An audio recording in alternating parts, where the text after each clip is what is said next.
Good morning.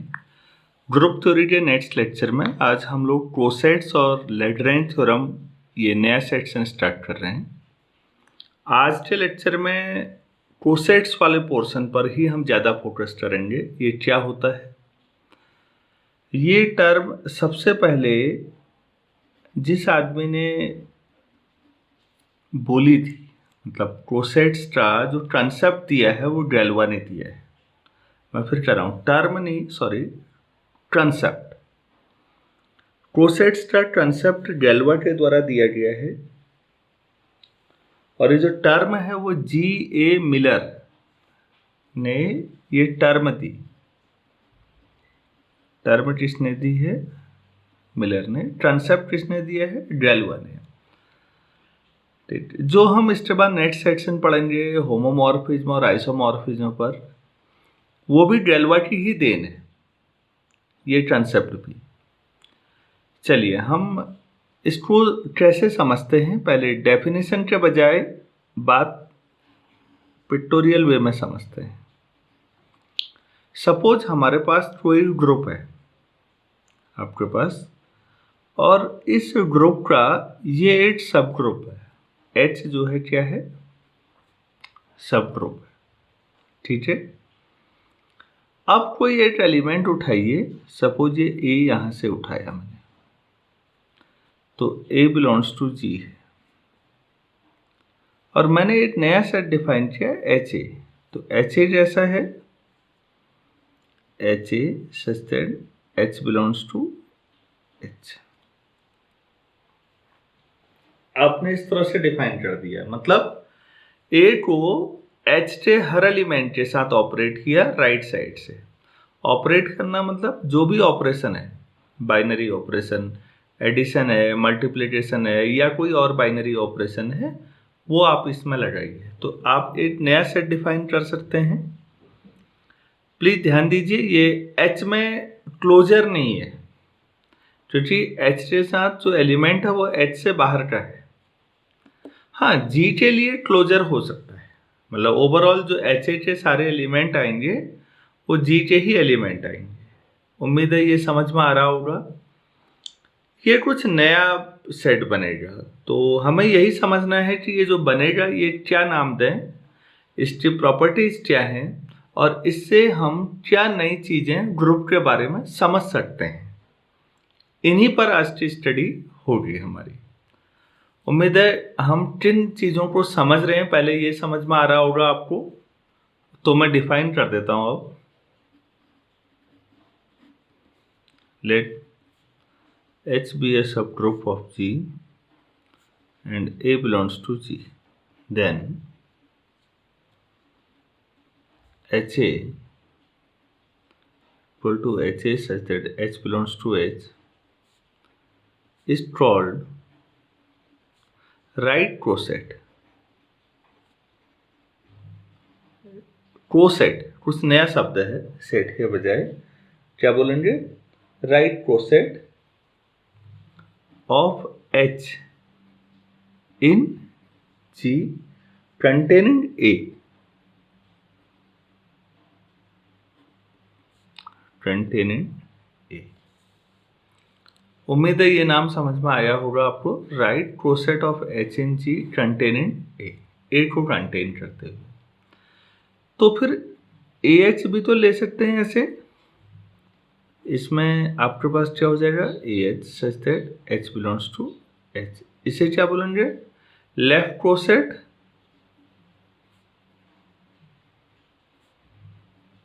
Of H in G containing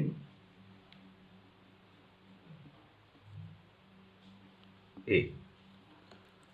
तो उम्मीद है आपको ये समझ में आया होगा कि लेफ्ट कोसेट और राइट कोसेट क्या होते हैं। अब अगर ऑपरेशन एडिशन हो, सपोज फॉर एग्जांपल हम यहां पर देते हैं, if operation in G is addition, then, तो आपने जो अभी राइट कोसेट बोला था, प्लीज़ यहाँ पर राइट और लेफ्ट आप कैसे याद रखेंगे देखिएगा। ये कंसेप्ट आपको यहाँ और रिंग थ्योरी में आइडियल को समझने में भी मदद करेगा। बड़े सेट का एलिमेंट देखिए, आप ध्यान से देखिए कौन है, ए है ना। ये जो बड़ा पूरा आपके पास है सेट, इसका एलिमेंट क्या है, ए। तो बड़े सेट का एलिमेंट जिस तरफ जाएगा नाम उस हिसाब से आएगा। बड़े सेट का एलिमेंट किस साइड है, राइट साइड, तो क्या नाम दे दिया, right coset of H in G containing. बड़े सेट का एलिमेंट लेफ्ट साइड है तो क्या नाम दे दिया, left coset of H in G containing A. उम्मीद है आपको लेफ्ट और राइट कैसे तय होता है, जो बड़े सेट का एलिमेंट है वो जिधर जाएगा। यही काम आइडियल में भी होता है। लेफ्ट आइडियल और राइट आइडियल जो बोले जाते हैं उसकी वजह यही है। चलिए हम आगे बढ़ते हैं। तो मैं ये करता, अगर ऑपरेशन प्लस में हो तो आप एच ए को क्या लिख सकते हैं, फिर एच प्लस ए। इसका मतलब आप एच में राइट साइड ऐड कर रहे हैं हर एक को, तो आप इस तरह से दिखा सकते हैं। और ए एच को कैसे दिखा सकते हैं, A plus H such that H belongs to H. तो आप कोसेट को जब एडिटिव ऑपरेशन होगा तो ऐसे भी दिखा सकते हैं। कोसेट में कुछ इंपॉर्टेंट थ्योरम्स हैं, और मैंने जैसा कि आज शुरू में लिखा था, cosets and Lagrange theorem. Group theory में अगर किसी से पूछा जाए अनऑफिशियली कि सबसे इंपॉर्टेंट थ्योरम कौन सी मानी जाए, तो लैग्रेंज सबसे ऊपर आएगी इंपॉर्टेंस में। इवन सीलोस थ्योरम भी इसके बाद काउंट होंगे। लैग्रेंज की इंपॉर्टेंस देखिए, इतनी सारी थ्योरम्स हैं ग्रुप थ्योरी में, लेकिन लैग्रेंज से ज़्यादा महत्वपूर्ण हम किसी को भी नहीं मानते। उसकी वजह है, सब ग्रुप के लिए जब हम काम करते हैं, क्योंकि ग्रुप बहुत बड़ा सेट होता है, तो उसको हम सब सेट्स में बांटते हैं, जिनको हम सब ग्रुप की कंडीशन कहते हैं, आपने पढ़ा भी था। तो वहाँ पर सब ग्रुप का ऑर्डर क्या होना चाहिए, ये अपने आप में बहुत बड़ा सवाल है, जो लैग्रेंज की थ्योरम ने आपको आंसर दिया है, जो हम आगे सीखेंगे। तो ये अपने आप में सबसे इंपॉर्टेंट सेक्शंस में से इसीलिए है क्योंकि आपको कोसेट एक कोई नई चीज़ सीखने को मिल रही है, और लैग्रेंज थ्योरम और उसका एप्लीकेशन भी हम यहाँ सीखेंगे। अब आगे प्रॉपर्टीज पे जाने से अच्छा है कि पहले जो मैं आपको ये समझा रहा हूँ इसी पर बेस्ड कुछ एग्जाम्पल्स कराए जाएं। तो एक मैं एग्जाम्पल लिखता हूँ। तो आप क्वेश्चन देखिए, find all the right cosets of H and K in G where G is a cyclic group generated by A, and order of G 10 है, और एच ए स्क्वायर से जनरेट हो रहा है, और के ए टू द पावर 5 से generate हो रहा है। चलिए ठीक है, तो जी जो होगा वो आपका ए से जनरेट हो रहा है, मतलब इसमें A square, A cube, A to the power 9, और ए टू द पावर जो 10 होगा वो क्या होगा, आइडेंटिटी। ये आपके पास जी है। और एच क्या होगा, एच ए स्क्वायर से जनरेट हो रहा है, तो A square, A to the power 4, A to the power 6, A to the power 8, और ए टू द पावर 10 मतलब आइडेंटिटी। ऐसी चीज क्या है, ए टू द पावर 5 और ए टू द पावर 10 मतलब आइडेंटिटी। इसमें दो ही एलिमेंट है, ठीक है। तो अभी मैंने जब आपको डेफिनेशन समझाई थी तो मैंने कोशिश की थी कि एलिमेंट आप कहीं बाहर से उठाइए, ये ए एच से बाहर उठाइए। ऐसा क्यों कहा, उसके पीछे देखिए, एच अपने आप में ग्रुप है, अगर आप उसी का एलिमेंट उठाएंगे तो क्लोजर प्रॉपर्टी से उसी का एलिमेंट आउटपुट में भी आएगा, तो फिर तो कुछ नया आप साबित ही नहीं कर पाएंगे। तो बेहतर है कि कोई और एलिमेंट उठाइए जो एच में ना हो। तो पहला ही उठाइए, ए नहीं है एच में, तो एच ए क्या होगा,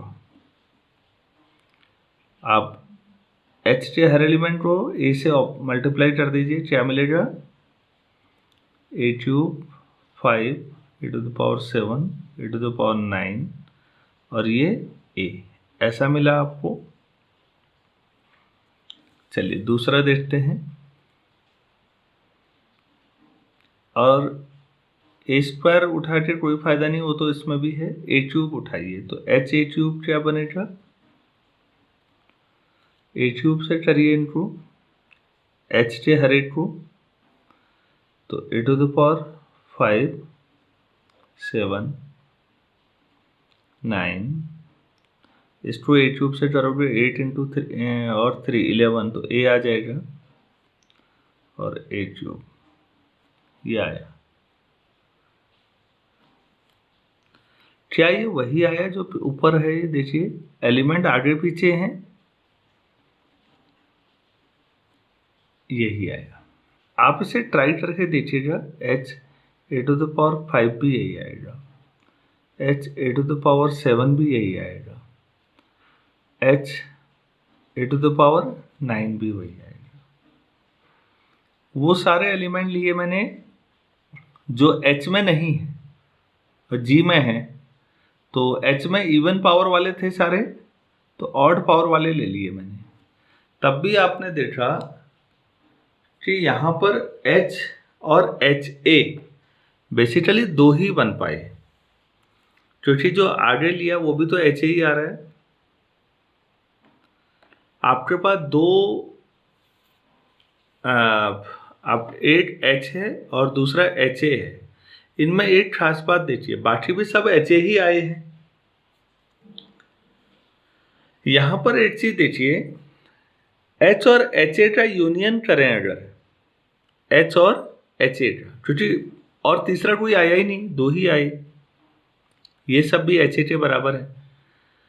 तो देखिए आपके पास यहाँ आइडेंटिटी थी, फिर यहाँ ए आया, फिर यहाँ ए स्क्वायर है, यहाँ ए क्यूब है, A to the power 4, A to the power 5, A to the power 6, A to the power 7, A to the power 8, A to the power 9, फिर 10, मतलब आइडेंटिटी वहाँ है।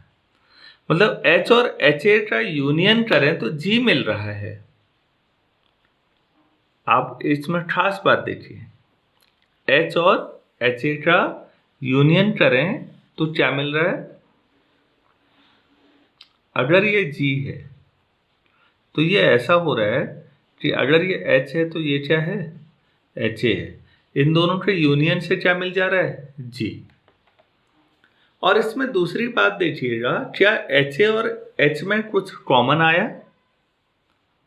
एच में और एच ए में? ये ज्योमेट्रिकल रिप्रेजेंटेशन इसीलिए गलत होता है कि यहाँ पर आप कह देंगे ये बाउंड्री कॉमन है, एक्चुअल में एलिमेंट कोई भी कॉमन नहीं है। ज्योमेट्री की यही प्रॉब्लम है कि आप बिना लाइन खींचे भी बाउंड्री नहीं बता सकते किसी को, और बाउंड्री खींचते ही लोग कहेंगे कि बाउंड्री के एलिमेंट तो कॉमन है, जबकि एक्चुअल में कुछ भी कॉमन नहीं है। एच और एच ए में कॉमन कुछ नहीं है, आपने गौर किया, और एच और एच ए का यूनियन जी बना दे रहा है। बेसिकली ये डिकम्पोजिशन हो रहा है ग्रुप का, ग्रुप दो हिस्सों में डिकम्पोज हो गया, टूट गया।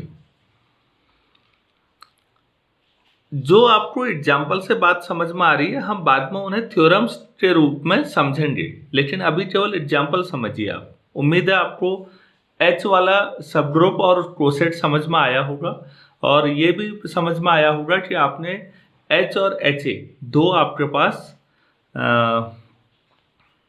कोसेट्स हैं। एच भी कोसेट खुद में भी कोसेट होगा, क्योंकि एच इंटू ई कर सकते हैं ना, अब ई फॉर आइडेंटिटी, तो एच भी कोसेट होगा। तो दो कोसेट में आपने तोड़ दिया और दोनों डिसजॉइंट हैं, दोनों का यूनियन जी बना रहा है। अच्छा, मैंने यहाँ पर राइट कोसेट लिया, अगर मैं लेफ्ट कोसेट लूँ, ए एच लूँ, तब भी आप देखेंगे ऐसी ही कहानी आनी है। मतलब आप ग्रुप को ऐसे भी तोड़ सकते थे कि अगर ये जी है और ये ए एच है और ये एच है, लेफ्ट कोसेट और ये लेफ्ट मान के चले। हम बाद में प्रूफ करेंगे कि जो एच है बेसिकली वो लेफ्ट भी माना जा सकता है और राइट भी, क्योंकि एच इंटू ई भी कर सकते हैं, ई इंटू एच भी कर सकते हैं, कोई फर्क नहीं पड़ता। तो आपने ग्रुप को दो हिस्सों में बांटा। चलिए दूसरा सब ग्रुप पे ध्यान देते हैं। यहाँ पर के है और के में दो एलिमेंट है, एक तो ई है, एक ए टू द पावर 5 है। तो अब ये देखिए के में जो नहीं है ए के एलिमेंट, उनसे के को मल्टीप्लाई करते हैं और देखते हैं कि नेक्स्ट कैसे आप जी को डिकम्पोज कर पाते हैं। देखिए मैंने दोबारा लिख दिया है कि जी आपके पास ये है और के ये है। चलिए के ए देखते हैं। तो ए से आप मल्टीप्लाई करेंगे, दो ही एलिमेंट है, ए टू द पावर 5 है तो ए टू द पावर 6 हो जाएगा और जो आइडेंटिटी है वो ए आ जाएगा। के ए स्क्वायर करते हैं तो क्या मिलेगा, ए स्क्वायर से करिए इसे तो ए टू द पावर 7 और ए स्क्वायर। के ए क्यूब करिए तो ए टू द पावर 8 और ए क्यूब। के ए टू द पावर 4 करिए तो ए टू द पावर 9 और ए टू द पावर 4। अभी तक आप देखिए सब डिफरेंट है। यहाँ ए टू द पावर 5 और आइडेंटिटी है, ए टू द पावर 6 और ए टू द पावर 7 और A square, A to the power 8 और A cube, A to the power 9 और ए 4। अब अगला के ए टू द पावर 5 करें तो ए टू द पावर 10 मतलब आइडेंटिटी और ए टू द पावर 5। तो ये तो वही आ गया जो के था। बेसिकली ये के की क्लोजर प्रॉपर्टी हो गई अपने आप में। और ए टू द पावर 6 करें अगर आप, के ए टू द पावर 6 तो ये के है, इसी को ए टू द पावर 6 से मल्टीप्लाई कर दे तो ए टू द पावर 6 और यहाँ करेंगे 11 और 10 तो आइडेंटिटी है तो ए। तो आप देखेंगे के ये तो वही आ गया जो पहले है। ऐसे ही के ए टू द पावर 7 अगर आप ट्राई करेंगे तो ये अगले के बराबर आ जाएगा। तो मैं इन सबको अब नहीं लिख रहा हूँ एटसेट्रा, मतलब इतने ही आने हैं, बाकी सब रिपीट होके इन्हीं में से बनेंगे दोबारा। आप ये देखिए इनमें कॉमन कुछ नहीं है। बेसिकली अगर मैं इसको जी समझूं तो ये कुछ ऐसा हो रहा है, ये के है, ये के ए है, ये के ए स्क्वायर है,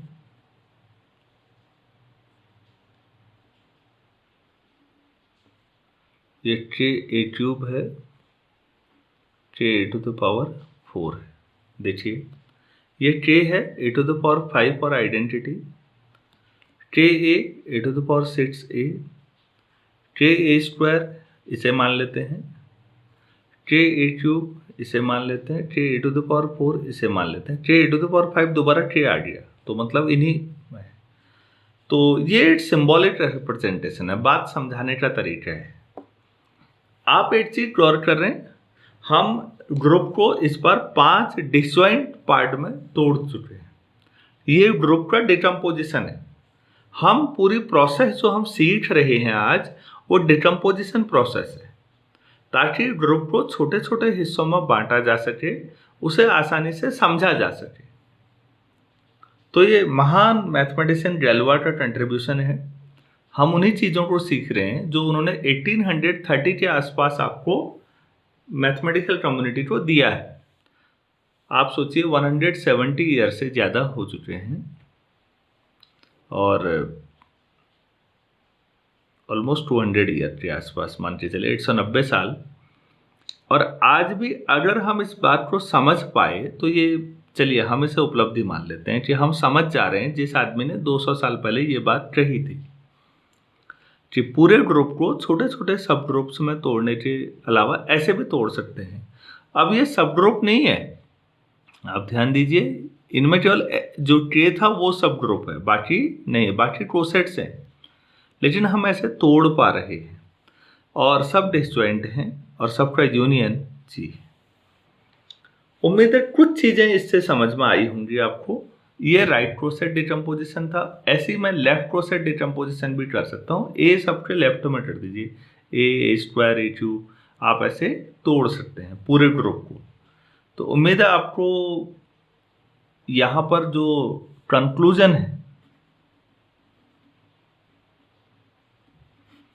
वो समझ में आया होगा कि K union K A union a square union a cube union a to the power 4, इन सबका यूनियन दोबारा क्या दे देगा G, and all these are disjoint sets. ये आपस में क्या है, डिसजॉइंट है। ये जो बाउंड्रीज हैं ये सिंबॉलिक है, आपको दिखाने की कोशिश हो रही है। एक चीज और इनमें आपने ड्रॉ किया कि नंबर ऑफ एलिमेंट जितने के में है उतने ही के ए में भी है, उतने के ए स्क्वायर है। नंबर ऑफ एलिमेंट्स की संख्या सब में बराबर है। मतलब ग्रुप को आप तोड़ रहे हैं कोसेट्स में, और वो जो कोसेट्स हैं हर एक कोसेट में नंबर ऑफ एलिमेंट बराबर है। ये चीज मैं आपको पिछले पेज में दिखाता हूं, यहां पर भी देखिएगा। आपने एच में तोड़ा था, आप इसे ध्यान से देखिए। एलिमेंट्स की संख्या जितनी एच में है उतनी ही एच ए में भी है। तो एच में कितने एलिमेंट थे आपके पास, यहाँ पर एच में 1 2 3 4 5, तो 5 इसमें थे तो 5 इसमें होंगे, तो 10 टोटल एलिमेंट थे, तो 2 ही हिस्सों में टूट पाया आपके पास। अभी जो आपके पास यहाँ पर है, आप देख रहे हैं कि के में 2 ही एलिमेंट हैं। के में 2 एलिमेंट हैं तो फिर 2 करके आप खुद सोचिए, तो 5 हिस्सों में आपने तोड़ दिया। तो ये डिकम्पोजिशन आपको काफ़ी कुछ अनऑफिशियली अभी सिखा रहा है। उम्मीद है समझ में आया होगा। एक और एग्जाम्पल ले लेते हैं बात को समझने के लिए। नेक्स्ट क्वेश्चन में देखिएगा, find all the left coset ले लिए मैंने of H plus in G plus, where G आपका सेट ऑफ इंटीजर है। बहुत आसान ग्रुप लिया है, एडिशन में ग्रुप होता है सभी जानते हैं। और एच जो है वो 5 टाइम्स 8 से है, हर इंटीजर को, मतलब 5 जेड है बेसिकली। इसको आप क्या कर सकते हैं, 5 जेड है, जेड को 5 से मल्टीप्लाई किया। जब 5 से आप समझ जाएंगे तो आप ये भी समझ जाएंगे कि ये 4 जेड 3 जेड एन जेड कुछ भी ले सकते थे ऐसा। चलिए पहले इसी से समझते हैं। हमारे पास तो जो जी है वो तो आप सब जानते ही हैं, किस तरह के एलिमेंट आएंगे, -3 -2 -1 0 1 2 3 एंड सो ऑन। ये हमारे पास है। एच में कैसे एलिमेंट हैं, 5 के मल्टीपल हैं, तो वो किस तरह के होंगे, -5 से मल्टीप्लाई इसी को कर लीजिए, -5 0 5 10 15 एंड सो ऑन। अब मैं 1 प्लस एच ले लेता हूँ, लेफ्ट कोसेट लेना है। 1 एच में नहीं है, 1 से स्टार्ट कर देते हैं। तो देखिए क्या आएगा, सब में 1 ऐड करना है। कोसेट की खासियत देखिए ना, यहाँ एक एलिमेंट होता है और यहाँ एक सेट होता है। जब आप पीछे भी एच ए या ए एच पढ़ रहे थे तो उसमें एच पूरा अपने आप में एक सेट है, और जो ए था वो एलिमेंट था, ये ध्यान रखिएगा। तो आप 1 सब में ऐड करेंगे तो क्या मिलेगा आपको, -14 -9 -4 1 6 11 16 एंड सो ऑन। देखिए एच और 1 प्लस एच में कोई भी एलिमेंट कॉमन नहीं आएगा क्योंकि आपने इन सब में 1 ऐड कर दिया है। अगर मैं 2 ऐड कर दूं तो एच में 2 ऐड कर दीजिए तो कितना आ जाएगा, -13 -8 -3 2 7 12 17 एंड सो ऑन। ये आ रहा है। अगर आप 3 प्लस एच कर दें तो -12 -7 -2 3 8 13 18 and so on. 4 plus H करें तो -11 -6 -1 4 9 14 19 एंड सो ऑन। अगर आप 5 प्लस एच करें तो -10 -5 0 5 10 15 एंड सो ऑन। तो आप देख रहे हैं ये तो दोबारा h रिपीट हो गया। फिर अगर आप खुद कोशिश करेंगे तो आप देखेंगे कि अच्छा h और 5+h में कोई अंतर नहीं है। तो क्या अगर -5+h करूं तब भी वही आएगा? h में हर एक एलिमेंट में -5 जोड़िए, इन सब में -20, -15, -10, -5, 0, 5, 10। आप गौर करिए और खुद कोशिश करिए, आप देखेंगे वही सब आएगा। मतलब बेसिकली 5 के मल्टीपल जितने हैं 5 या -5। इससे ये जवाब भी मिला कि क्या प्लस लेना जरूरी है इन सब में? आप नहीं माइनस भी ले सकते थे, -1, -2, -3 कोई फर्क नहीं पड़ने वाला है। अच्छा, आप 6+h करेंगे तो आपको यही मिलेगा, क्योंकि 5+h तो h ही होना है। तो 6+h में h+ आप उसे कैसे तोड़ सकते हैं? तो ये आपके पास क्या आएगा? 6+h। ये क्या बन जाएगा? 7+h। ये 8+h, ये 9+h, फिर ये 10+h हो जाएगा फिर, एंड सो ऑन। आप इस तरह से आप करेंगे तो आप देखेंगे नया कुछ नहीं मिल रहा, अब घूम घाम के यही सब आ रहे हैं बार बार। आप इन सबका यूनियन अगर करें, आप ये हैं h 1+h 2+h 3+h 4+h, यहीं तक है ये वाला पोर्शन, क्योंकि 5+h रिपीट हो गया। आप इनमें देखिए जो मैंने 8 साथ रखे हैं, इनमें आपस में किसी में भी कुछ भी कॉमन नहीं है, क्योंकि जो इसमें है उन सब में 1 ऐड करके ये आया, उन सब में 1 ऐड करके ये आया, उन सब में 1 ऐड किया तो ये आया, इन सब में 1 ऐड किया तो ये आया, इसमें किया तो फिर दोबारा पहला वाला आ जाएगा। ये आपस में सब डिस्जॉइंट है, लेकिन इन सब का यूनियन करके देखिए। अगर आप इन सब का यूनियन करते हैं, मैं इस पे सबसे नीचे वाले को हटा देता हूँ, तो आप ये देखिए, आप यहाँ से शुरू कर दीजिए 0 1 2 3 4 5 6 7 8 9 10 11 12 13 14। आप देख रहे हैं सारे मिल रहे हैं। माइनस में देखिए -1 -2 -3 -4 -5 -6 -7 -8 -9 -10 एंड सो ऑन। आपको इन सब के यूनियन से पूरा जी मिल रहा है, पूरा ग्रुप मिल रहा है, और ये सब आपस में डिसजॉइंट है। तो पूरे ग्रुप का डिकम्पोजिशन हो गया। आपके पास जो पूरा ग्रुप था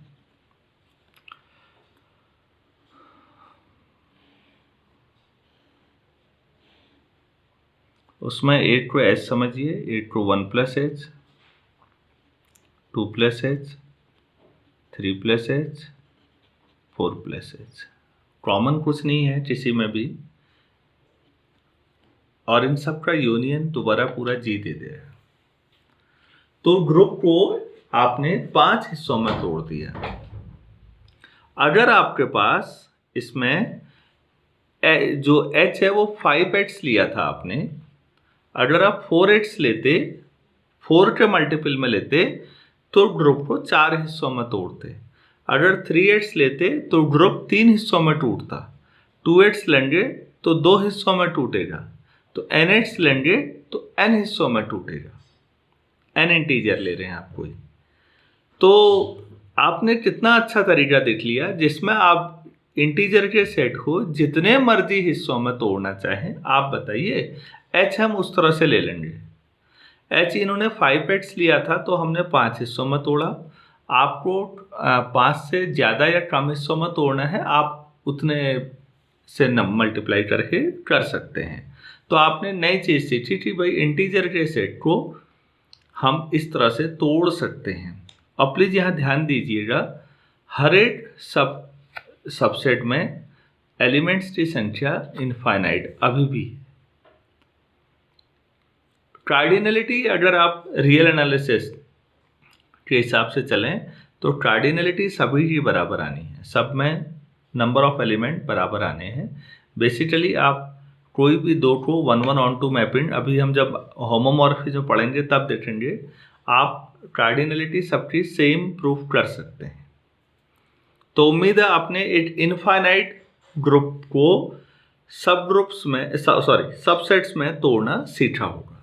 तो पिछला एग्जाम्पल जो था मेरा वो फाइनाइट सेट का था और इस बार इनफाइनाइट सेट का है। उम्मीद है इतना समझ में आया होगा। अगर आप इसको राइट क्रोसेट में भी तोड़ते तब भी ऐसा ही डिकम्पोजिशन आता, कोई फर्क नहीं पड़ता, क्योंकि एडिशन कम्यूटेटिव होता है इंटीजर में, कोई दिक्कत नहीं थी। एक चीज और रह गई, अगर मैं यहाँ पर परमुटेशन ग्रुप लूँ तो उनको कैसे डिकम्पोज करते हैं, अब उन्हें भी सीख लेते हैं। चलिए ठीक, तो नया सवाल देखिएगा। मैंने वही परमुटेशन ग्रुप लिया है जो पहले आपको पढ़ाया भी है काफ़ी ज़्यादा। S3 1 2 3 8 सेट है, उस पर जितने परमुटेशन हो सकते हैं तो वो 6 एलिमेंट्स होंगे और ये एक उसका सब ग्रुप ले लिया I1 1 2। आप 1 3 या 2 3 भी ले लीजिए, कोई फर्क नहीं पड़ता, क्योंकि 1 2 को 1 2 से मल्टीप्लाई करके हमने देखा है कि वो आइडेंटिटी बनाता है, मतलब सेल्फ इनवर्स है। ये सब ग्रुप है, तो आपको कोसेट्स बताने हैं। तो अब आप वो एलिमेंट उठाइए जो H में नहीं है। तो I और 1 2 लिए तो 1 3 ले लें। तो अगर आप 1 3 H करेंगे तो ये 1 3 दोनों से मल्टीप्लाई होगा, आइडेंटिटी से करने पे तो 1 3 आ गया और यहाँ 1 3 और 1 2 मल्टीप्लाई होंगे। तो अब आप ही बताइए, ये तो 1 3 ही रहेगा। ये किस तरह से करते हैं, इसको याद है आप लोगों को? मल्टीप्लिकेशन 1 देखिए, पहले यहाँ पर मैं रफ वर्क कर रहा हूँ। 1 कहाँ जा रहा है? 2 पर, तो 2 यहाँ फिक्स है।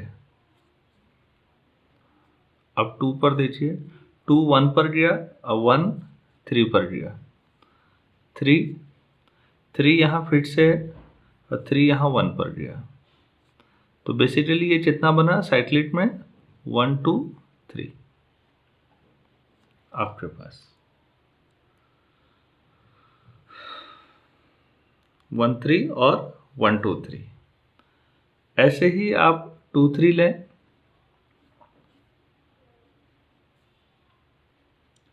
तो क्या बनेगा? 2 3 से H को मल्टीप्लाई करें, H आपके पास ये है, तो ये तो 2 3 रहा, यहाँ 2 3 और 1 2, तो 2 3 तो यही रहेगा। इसको देख लेते हैं, मैं ऐसे लिख रहा हूँ 1 2 पर गया और 2 3 पर गया, तो 1 कहाँ चले गया? फाइनली 3 पर। अब 3 के लिए देखिए, 3 फिट्स है और 3 2 पर गया, तो ये 1 3 2 1 पर गया और 1 फिट्स है, तो 1 ही पर, तो यही आएगा साइकिल। आप खुद भी अब कर सकते हैं इसको, आपके पास ये आया 1 3 2। 1 3 हो गया, 2 3, 1 2 3 से करके देखते हैं। 1 2 3 H अगर लें तो 1 2 3 पहला तो, और दूसरा 1 2 3 1 2।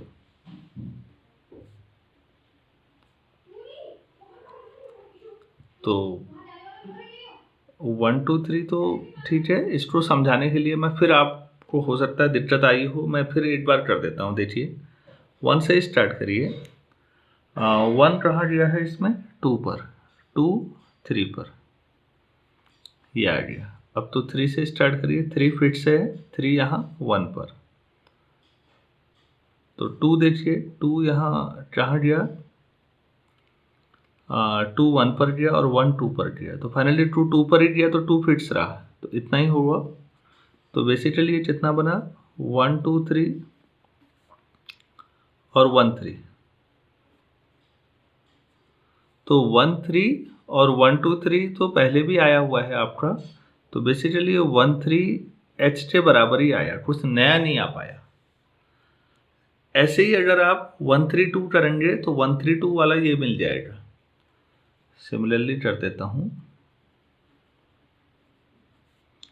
1 3 2 H अगर आप करेंगे तो 1 3 2 वाला ये था, तो ये 2 3 H के बराबर ही मिला। इसका मतलब इसके बाद रिपीटेशन हो रहा है, कुछ नया आपको मिल नहीं पा रहा है। तो बेसिकली ये जो पूरा आपके पास S3 है, इसके जो आपके पास कोसेट्स हैं ये पूरे जितने हिस्सों में बटा 3 हिस्सों में। 8 आपके पास H है, 813H है और 823H है। ये आपस में डिसजॉइंट है 3 हिस्सों में, और इन तीनों का यूनियन H3 बन जाएगा। बाकी जो 2 हैं वो रिपीटेशन है। अगर आपने 1 2 3 लिया है H तो वो उतना ही है जितना 1 3H है, मतलब ये वही है। ऐसे 1 3 2H लिया है तो वो 2 3H के बराबर ही है, तो कुछ नया नहीं मिलने वाला है। तो आपने H3 को 3 हिस्सों में बांट दिया इससे। ये डिकम्पोजिशन आ रहा है आपके पास। और यहाँ पर एक चीज़ और नोट करते हैं, क्या लेफ्ट क्रोसेट और राइट क्रोसेट हमेशा बराबर होते हैं, ये समझने की कोशिश करते हैं। मैंने 1 3H लिया है तो ये आया। अगर मैं H13 लूँ राइट क्रोसेट, H13 लेता हूँ तो देखते हैं क्या आता है इसी में। H आपके पास आइडेंटिटी है तो 1 3 रहेगा, दूसरा 1 2 1 3, ये इतना आया। अगर आप इसे सॉल्व करेंगे तो 1 3 तो ठीक है,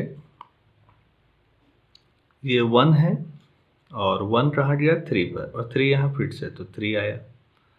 अब तो 3 से शुरू करिए, 3 1 पे गया और 1 2 पे गया, 2 यहाँ फिर से यहाँ 1 पे गया। तो बेसिकली ये क्या आया, 1 3 और 1 3 2।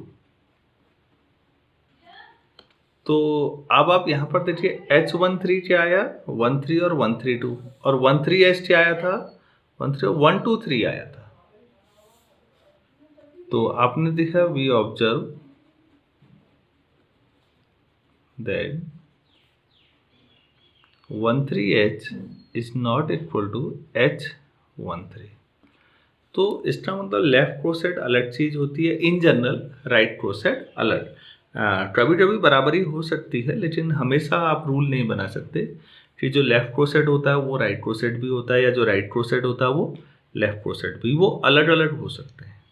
तो अगर आप यहाँ पर लेफ्ट क्रोसेट बनाएंगे तो उनकी संख्या 3 ही रहेंगी, लेकिन वो तीनों इस H3 को किसी नए तरीके से बांटेंगे। बटेगा 3 ही हिस्सों में, लेकिन जो डिकम्पोजिशन होगा कुछ डिफरेंट हो सकता है। तो हमने जो ये कुछ एग्जाम्पल्स पढ़े हैं, तो इसके आधार पर हमारी एक समझ बनी होगी, कुछ रूल्स हमारे दिमाग में आए होंगे, अब हम उन्हें समझते हैं। तो अब इन प्रॉपर्टीज पर देखिए, हमने क्रोसेट्स की जो अभी कुछ एग्जाम्पल समझे, तो दिमाग में कुछ चीज़ें हमारे आई होंगी। तो हम इन जनरल उन प्रॉपर्टीज को रूल्स के तौर पर मान रहे हैं। अब क्या क्या रूल्स हैं जिन्हें हमें प्रूफ भी करना है। अब एग्जाम्पल से काम नहीं चलेगा, हम इनको स्टैंडर्ड वे में प्रूफ करेंगे। लेट H इज अ सब ग्रुप ऑफ G, ये सब ग्रुप का साइन है, एंड A और B कोई G के एलिमेंट हैं। तो ये प्रॉपर्टीज हैं। पहला, AH जो आप लेते हैं लेफ्ट क्रोसेट, उसमें A भी शामिल होता है। मतलब पहला सवाल उठता है, क्या उसमें A होगा या नहीं होगा। ऐसे HA में भी आप ले सकते थे। दूसरा, AH इक्वल टू H है, इसे आप इफ एंड ओनली भी कह सकते हैं। ऐसा तभी होगा जब H इसमें होगा, H में होगा, और अगर A H में है तो फिर AH और H बराबर होंगे। हम लेफ्ट लेके चल रहे हैं, ये राइट के लिए भी सही है। AH और BH बराबर होंगे या फिर उनमें कुछ भी कॉमन नहीं होगा। ये बड़ी शानदार चीज़ है, तीसरी प्रॉपर्टी। इसका मतलब अगर आपने जैसे 2 AH और BH 2 क्रोसेट लिए हैं, तो या तो उसमें उन दोनों में एक भी एलिमेंट कॉमन नहीं आएगा, या फिर वो सारे एलिमेंट कॉमन आएंगे। प्लीज ध्यान दीजिएगा, या तो एक भी एलिमेंट कॉमन नहीं आएगा, मतलब वो डिसजॉइंट होंगे दोनों क्रोसेट, या फिर उनके सारे एलिमेंट कॉमन होंगे, मतलब वो बराबर हो गए। फिर ऐसा नहीं हो सकता कि आप कहें कि साहब 2 क्रोसेट हैं और उन दोनों में कुछ एलिमेंट कॉमन आ रहा है। कुछ नहीं होता, या तो कोई नहीं आएगा या सारे एलिमेंट कॉमन आएंगे। आपने देखा था कई सारे एग्जाम्पल में देखा कि वो या तो डिसजॉइंट आते रहे और जहां से फिर रिपीट होना शुरू हो गए, फिर वो पिछले वाले के बराबर आ गए। नेक्स्ट हम प्रूफ करेंगे कि AH और BH बराबर होने हैं, तो इसका मतलब A इनवर्स B H में होगा, और उल्टा भी सही होगा। ए इनवर्स बी अगर एच में है तो ए एच और बी एच बराबर होगा। नेक्स्ट एग्जाम्पल में ये होगा कि ए एच में उतने ही एलिमेंट होंगे जितने बी एच में है, दोनों का ऑर्डर सेम होगा। ये हमने एग्जाम्पल में देखा था, नंबर ऑफ एलिमेंट सेम होंगे दोनों बार। नेक्स्ट, एक लेफ्ट क्रोसेट और एक राइट क्रोसेट अगर बराबर हैं तो वो तभी होगा जब ऐसा हो रहा है, और ऐसा है तो लेफ्ट क्रोसेट और राइट क्रोसेट बराबर ही है। क्योंकि आपने अभी देखा था कभी लेफ्ट क्रोसेट और राइट क्रोसेट बराबर हो रहे थे और कभी नहीं भी हो रहे थे, हमने वो एग्जाम्पल भी देखा। तो फिर एक हमारे दिमाग में आया कि आखिर किस परिस्थिति में लेफ्ट और राइट क्रोसेट बराबर होते हैं, तो उसके लिए हमारे पास ये प्रॉपर्टी है। और H तो सब ग्रुप था, लेकिन आपने ड्रॉ किया AH सब ग्रुप नहीं है, तो अब ये शर्त रहे कि AH अगर सब ग्रुप होगा तो AH का एलिमेंट होगा, G का नहीं, H का होगा। G में तो सब कुछ ही है। तो ये if and only if condition है। हम इन प्रॉपर्टीज को नेक्स्ट लेक्चर में प्रूफ करेंगे, तब तक आप इनको समझिए। Thank you.